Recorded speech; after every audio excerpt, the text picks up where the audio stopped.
I'm so happy I went because I said to myself, and this is how I kind of make decisions when I'm confused or I don't know what I'm going to do is, will you regret doing this thing or not doing this thing? So I kept thinking to myself, will you regret not going or will you regret going?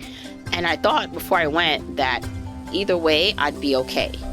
And now that I've come back, I'm like, I'm so glad I went. I would have regretted not going. T-minus 10 seconds. Welcome to the Journey to Launch podcast with your host, Jamila Souffrant. As a money expert who walks her talk, she helps brave journeyers like you get out of debt, save, invest, and build real wealth. Join her on the journey to launch to financial freedom in 5, 4, 3, 2, 1. If you want the episode show notes for this episode, go to journeytolaunch.com or click the description of wherever you're listening to this episode. In the show notes, you'll get the transcribed version of the conversation, the links that we mentioned, and so much more. Also, whether you are an OG journeyer or brand new to the podcast, I've created a free jumpstart guide to help you on your financial freedom journey. It includes the top episodes to listen to, stages to go through to reach financial freedom, resources, and so much more. You can go to journeytolaunch.com/jumpstart to get your guide right now. Okay, let's hop into the episode.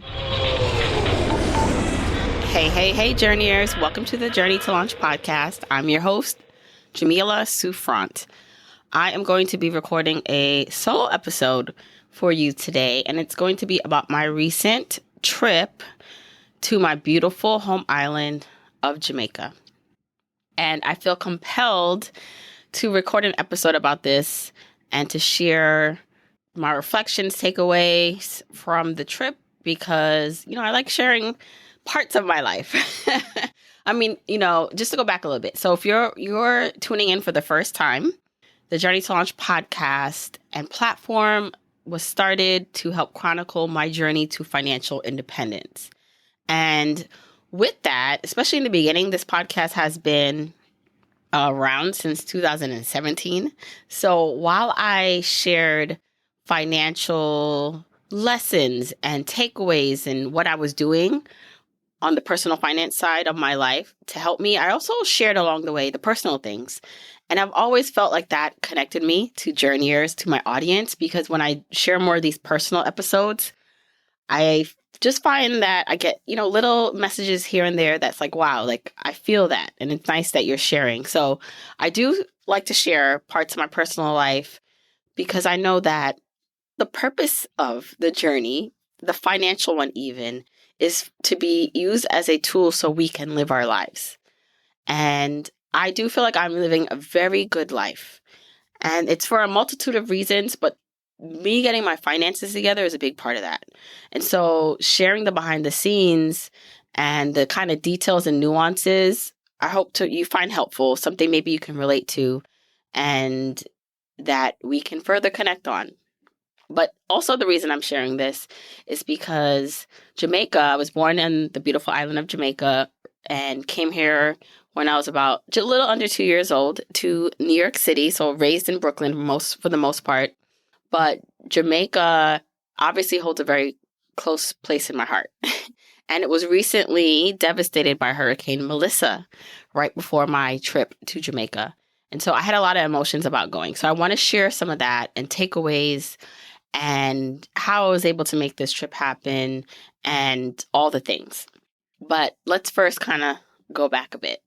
I would say this trip to Jamaica was planned not years ago, a little under a year ago, or maybe a little over a year by my sister. It was actually to celebrate my younger sister turning 30. So she took the reins and planned this trip for her brothers and sisters and her friends to come together to be in Jamaica.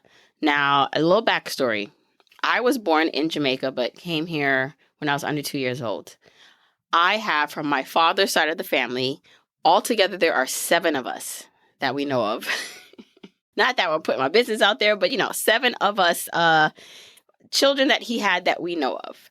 And I have siblings that were raised in Jamaica their entire lives, never left. And then I have siblings that for the most part, were raised in Jamaica and then maybe left in their 20s. So basically, we kind of just have different mothers, and that caused us to just have different upbringings and just lives. I would say was fortunate to be able to come to the United States and was raised here. And then again, I have siblings that migrated to different places. I have 2 in Canada. I have 3 siblings that live in Jamaica, and then another one that lives in New York.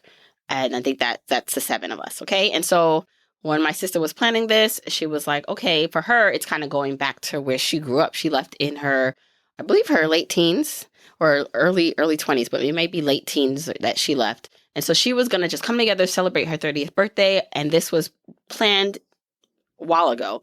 And I'm like, yes, I am down. You know, the one thing, not the one thing, but one of the amazing things about our family, our sibling group, is that we show up for each other. We always show up for each other. And despite our distances, you know, in geographic location or just in our personalities, if there is something going on, a wedding, a birthday, even a funeral in our family, we try to be there for each other. And so when she was planning this trip, I was like, let's go. And so I was really excited about it. She was really excited about it. And we were all planning to go. And the other thing about Jamaica for me is while I was raised in Brooklyn, I have the distinct privilege of having a connection to Jamaica deeper than just being born there, because I used to go down there every summer or for a lot of my summers growing up. And while my father wasn't present in my life, so he wasn't an active participant, I knew who he was, and I knew my father's family. I still, despite that, was able to create that connection with my father's family. So my mom, because she couldn't really afford childcare in the summer and she had to work, and we had family back home from my mother's side and my father's side, I would go to Jamaica for the summer and split my time between my mom's side of the family and my father's side of the family.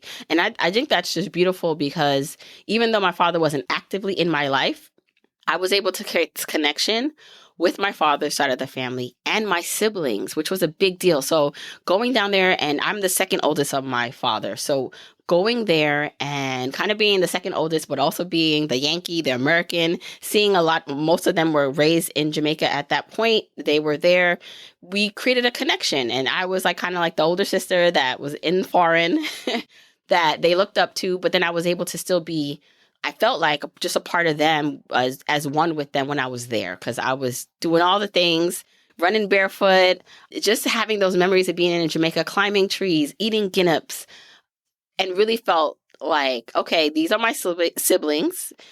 Even though we don't have the same mother, even though we don't see each other often, these are my siblings, right? And so that connection is very strong for us, which I just love that my mom was able to let me have, and that my father's side of the family was able to, you know, just accept me and take me in. And even my father, while he popped in and out, and he was more maybe active and a participant in some of my siblings' lives than mine, I knew who he was. He knew, you know, I knew he, in his own way, loved me, even though he wasn't there. There's a lot to unpack there. But I'm just like, wow, how amazing are we that we have each other despite like all these maybe differences, but there's just this strong bond that we have with one another. So anyway, we just said, all right, we're going to go and ride out for our little sister's birthday.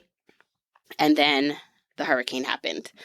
So the Hurricane Melissa, that changed everything, because it hit towards the late end of October. Our trip was planned for the beginning of December, and it was a devastation to the island. It was a Category 5 storm, and it just went straight through Jamaica from south to north. And it hit certain parishes harder than others and really caused devastation. There are some parishes that were underwater, and like a lot of homes just ripped apart. And for an island like Jamaica, they experience hurricanes. You know, this hurricane season, it's in the Caribbean. This was like, I believe, one of the most devastating hurricanes to hit, if at all, in a long time. And so after the hurricane happened, one, obviously it was like making sure that my family there, and the people that we knew were okay, which for the most part they were, but also just like feeling a sense of profound sadness and helplessness for my people, and like not knowing how we can help. Like at that point when the hurricane hit, I was like, I don't care about this trip. Like I don't care about going. I don't even care what money is lost from whatever flight, flight that was paid for. Like I am like, forget about the trip. How can I help? And so thinking about and finding places to donate, which I actually will share. If you're in my newsletter, I've been sharing the places that you still can donate to. And I'll do something at the end of the episode. But the Jamaican government had their official website to donate. And then when I ran the marathon last year in 2024 in Jamaica when it was taking place in the Grill, I stayed at 2 Jamaican-owned hotels, and they both had started GoFundMes for their employees. So I was sharing that information and donated to that. But again, my mind right after the hurricane was like, how is it going to be possible to even still go? At the time, the airport, the Montego Bay airport that we were flying into was damaged, and roads were like not clear. And so I'm just like, this trip probably is not going to happen. And as weeks went on, so we had about like 5 weeks between the hurricane and then when this trip was actually planned, I was kind of prepared to not go, and was in communication with my sister, the one whose birthday it was, and all my other siblings on the ones that were traveling in, and even my sister who lives there in Jamaica, like what we were going to do. And for me, I was still just, I didn't know, because I had all these mixed feelings about, one, should I go? Like, should I just donate whatever money I would spend going to Jamaica? Should that just be donated? Two, for me, going to Jamaica no longer than I felt like at that moment would be like, it's not like a celebration. It would be, okay, how can we help? And then, am I going to be in the way? Is it actually not helpful to go to Jamaica at this time? So many emotions about it. So the big question was, should we still go? Should I still go? And in speaking with my sister, she was like, she's still going to plan to go, and she's going to turn, the trip more into 2, feeling like she's giving back because we can bring supplies in, because we have boots on the ground, meaning like we have family members in and not too far from some of the areas where there was impact from the hurricane. We can help there. And also, when's the next time we can all be together? So that was a big thing. And I said to myself, and really I planned maybe like a week or 2 weeks before I made my final decision on if I was going or not, because I was ready to not go. I said, you know what? I'm going to still go. I'm prepared for whatever it is that, wherever Jamaica is, I'm going to meet Jamaica where it's at. And we could turn this into a trip for multiple purposes. Obviously to hopefully bring in supplies and to help where we can. And then tourism is a big part of Jamaica's economy. And perhaps with that, we can go in and just spend the money in the economy where we can. And then, of course, really big for us was being together as a family. And at that point, I was like, it doesn't matter where we stay. We can stay, as long as we're together, because everyone kind of at that point decided they were still going. So that was kind of my take on why I wanted to go still. And I mean, jump ahead. Obviously, I ended up going, and I'm going to talk a little bit about that and some of the takeaways and lessons about it. But I'm so happy now that I'm back. By the time you listen to this episode, I would have been back for about a little bit over a week. I'm so happy I went, because I said to myself, and this is how I kind of make decisions when I'm confused or I don't know what I'm going to do, is, will you regret doing this thing or not doing this thing? So I kept thinking to myself, will you regret not going, or will you regret going? And I thought before I went that, well, this was weeks ago, I thought that either way, I'd be okay. And now that I've come back, I'm like, I'm so glad I went. I would have regretted not going. And so even leaving, right? That's a big thing as a mom of 3 small kids who are very still dependent on us. They're only 11, 9, and 7. So it's not like they can get themselves to and from school for, my oldest one has been a bit more independent and has been halfway going to school by himself, right? But still, it's really not easy for me to leave because I am the primary parent in terms of drop-offs, pickups. Because I have a flexible work schedule, I can go get them for the younger ones when they get out of school at 2:15, right in the middle of the day. So leaving, just in general for me, not even just a trip, but just not being home it creates a lot of moving parts that we need people to step in and help. And so that was something I was like, okay, what does that look like? But luckily, I do have a really strong village. I'm so grateful. I mean, my husband does his share and his part because I hate when I hear people like, oh, my husband is like helping. Like, no, that's what he's supposed to do. Like, sometimes he's doing more than me because we are a team, and depending on our workload or what's going on, we'll step up when needed. So we really work as a team. So having him being able to step up, and even though I typically do drop-offs, him do drop-offs and figure out and get the kids to and from school, and then having my community of my kids' friends' parents step in and help with drop-offs was amazing, right? And knowing that I had this village behind me with that are with my kids allows me to step away and feel comfortable that my kids are good. And even while I was away, my son, actually my two sons, they got an opportunity to play at the Barclays Center. They play, basketball, and for their CYO teams, that's a Catholic youth organization league that if you're from like New York and you have kids growing up playing basketball, like one of the leagues that is really cool for kids to grow up playing in is CYO. So anyway, they were able to play at the Barclays Center, and I was like, oh, I'm going to miss that. And, even though I couldn't be there, I had like two of my friends show up, the aunties and uncles show up, grandma showed up, my friend FaceTimed me so I could watch the entire game. It was like so cool. And like, that's what I'm talking about when it comes to community and feeling wealthy beyond the money, because I truly, truly am wealthy when it comes to relationships. Hey, Journeyers, if you are loving this podcast, then you will love my book, Your Journey to Financial Freedom, a step-by-step guide to achieving wealth and happiness. I wrote this book for you. This book is for you if you want a clear and enjoyable path to having more money, options, and a rich life. This book is for you if you hate your commute and the fact that you need to seek approval or permission from a boss. I hated that when I worked. This book is for you if you weren't born into wealth, you didn't marry rich, or win the lottery, but you still want freedom.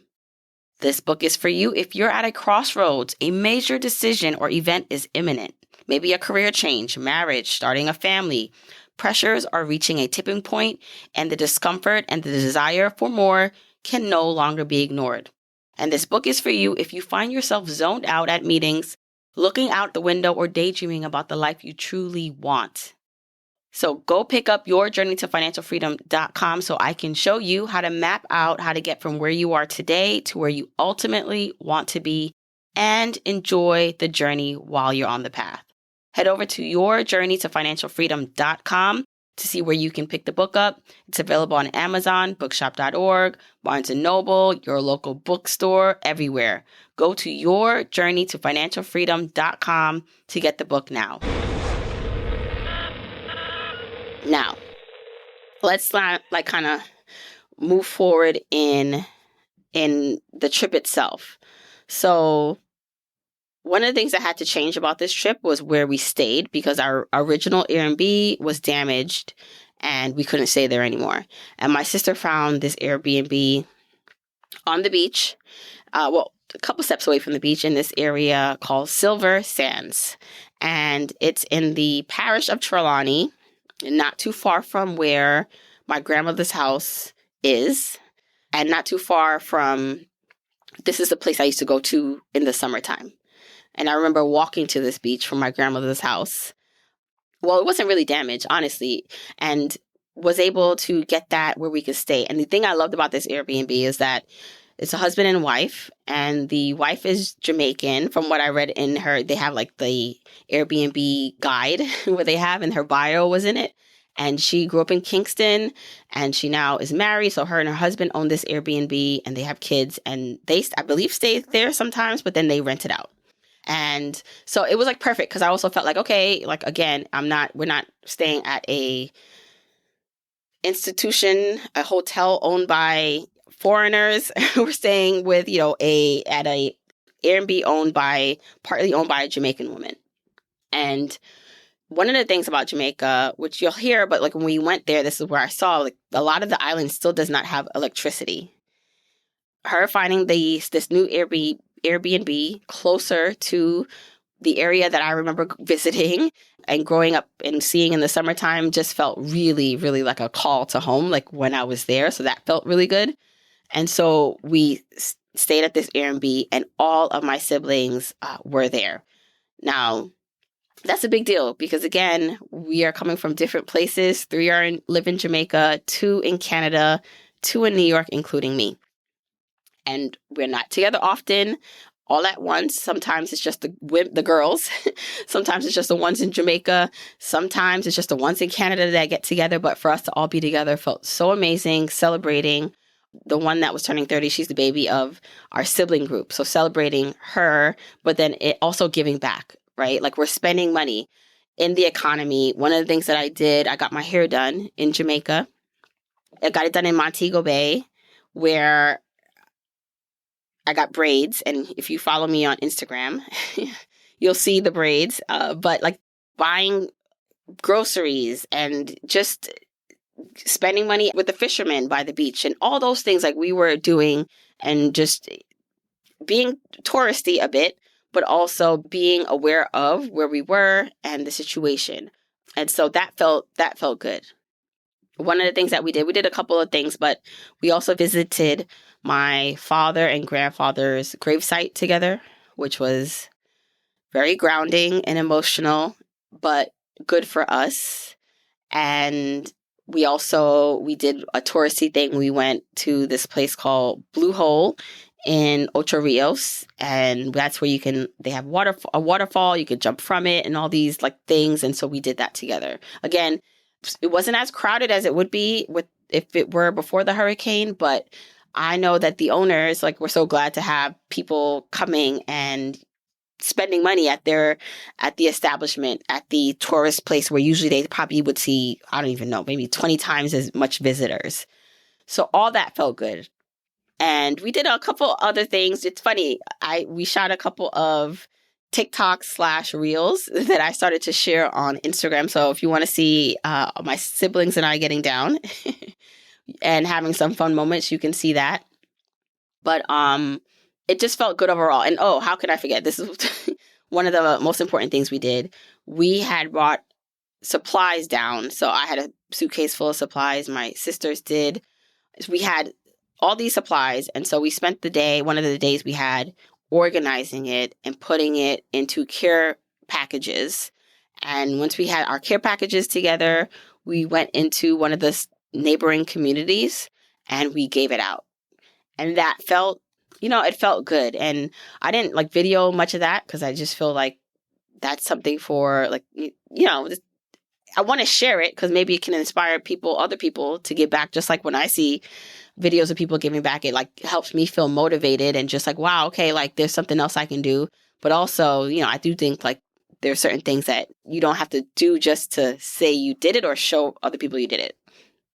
But it felt good because even some of the place we went, we had people who knew our family, who knew our father, and my aunts that had my aunt that had passed away also. Overall, I would say Jamaica, while it is still rebuilding and still getting things together, it is a place I would say if you want to visit Jamaica and you had it on your plans to go. Still go. The economy needs tourism, and there's so much beauty there. And while everything may not right now be back at 100%, even the 80% of Jamaica is like the 120% of somewhere else, if you get what I'm saying. Meaning it's beautiful, the people are resilient, and they're working their way to get back to where they need to be. So I just would encourage that Jamaica is open. Go if you can. Support the island if you can. If you have organizations and whatever, continue to support those organizations. Again, I will share in the that's where I'll do this. In the episode show notes, I'll also put where I've been donating to, and then other places you can consider donating if you wish to help still, because there are still some parishes and some places that are truly not back to where they need to be. And so they still need our help. Now, I just want to do a couple of reflections and things that I was thinking about, like reflections and lessons. And the first is the power of relationships. Again, moments like this really make me understand how wealthy and rich I truly am. It's not about the money. It's not about amount of what I can even do for others, right? I think that's great if you have a lot of money that you can donate. But I think what's really important is the people in our lives and how we show up for them. And that can look different in every family, in every just community. But having the ability to leave and have a community back home to support myself and my kids and my husband, like, I wouldn't be able to take trips like this in the middle of the school year, by the way, if not for that. And then now my family, my siblings, the fact that we are able to still honor each other and be close, right? Like, obviously not everything is going to be always, we're siblings at the end of the day. We have our differences. We have our, what we go through as siblings, but we are just, the fact that we can always show up for each other I just feel very blessed. And so if you have family and friends around you that you feel blessed to have, continue to tell them that, show up for them. And if you don't have that, try to build that community for yourself. It doesn't have to necessarily be blood related, but try to reach out and build that community around you, because without it, life is harder. Second thing, gratitude. I always felt a deep sense of gratitude for my life, and seeing people with far less in Jamaica, and even just, but in Jamaica or wherever, but have joy, lead with love, like the Jamaican people. I mean, it's just, there's a vibe about us. And so it's a reminder to appreciate what you have and not take the little conveniences that we have for granted. The fact that I can just turn on my light switch, I have running water, and there's some people in Jamaica without that right now, and they're showing up and they're doing what they have to do. So how dare I, this is one of the things I grew up feeling is, and I don't know, I mean, I'm sure there's a multitude of reasons why I felt this way. Maybe going back to Jamaica every summer as a child helped instill this in me. But I always felt this sense of responsibility to succeed. And not in a pressure way, not in a bad way, but I always thought to myself, how dare I not do my best, whatever that best was, when I've been given so much. And despite being raised by a single mom, we didn't have everything. But I just thought to myself, I've been given the privilege, I believe, to be able to come to the United States, to be raised here, to be raised by a mom who poured so much into me. And when she had so much less, my mom had so much less growing up. I know some of my siblings grew up differently in certain aspects. So of course, I need to succeed. I need to be a leader. I need to fulfill what I believe is the greatness in me. And so that's always been something, that sense of gratitude and fulfilling what I feel like is my purpose, whatever that was at the time. And so I feel like it changes here and there, but it was something that I had inside of me. And so I want to also extend and invite you to have gratitude in your life, no matter where you are, because while you might have less than someone else has less than you. And then, resilience. The last thing, or one of the last takeaways, is resilience, how important that is, and the ability to thrive despite obstacles. Think about your resilience and how helpful that has been in your life, because I feel very powerful when I think about coming from a country of such resilience and from a family of such resilience. And it makes me, even if I might have a bad day or bad things are happening, I'm just like, you listen, you can do this, right? And so just think about that spirit of resilience inside of yourself and bringing that more out. I want to end by just saying, I'm super grateful that I went to Jamaica and I experienced this almost homecoming, and being with my siblings, all of us together, felt so amazing. Being able to give back, and it's unexplainable. And so I'm just grateful for that. It's a reminder of the importance of community, the ones that hold you up at home and the ones where maybe it's virtually. So I appreciate you. You're my virtual community, you're my podcast community. And I encourage you as journeyers and listeners to reconnect to whatever roots you have and appreciate the people in your lives and find ways to give back whatever that looks like for you. Again, thank you so much for tuning in. I hope you enjoyed this episode. If you want to see some of the reels that I created with my siblings, you can go to @JamilaSouffrant, @Journey to Launch. Also, make sure you're signed up to my newsletter. That's where, I share more updated information. JourneyToLaunch.com/join if you just want to join the list. And yeah, that's it. Until next week, keep on journeying, journeyers. Don't forget, you can get the episode show notes for this episode by going to JourneyToLaunch.com or click the description of wherever you're listening to this. And you can still grab your Jumpstart Guide for free to help you on your journey to financial freedom by going to JourneyToLaunch.com/jumpstart. If you want to support me and the podcast and love the free content and information that you get here are 4 ways that you can support me and the show. 1, make sure you're subscribed to the podcast wherever you listen, whether that's Apple Podcasts, that purple app on your phone, your Android device, YouTube, Spotify, wherever it is that you happen to listen, just subscribe so you are not missing an episode. And if you're happening to listen to this in Apple Podcasts, rate, review, and subscribe there. I appreciate and read every single review.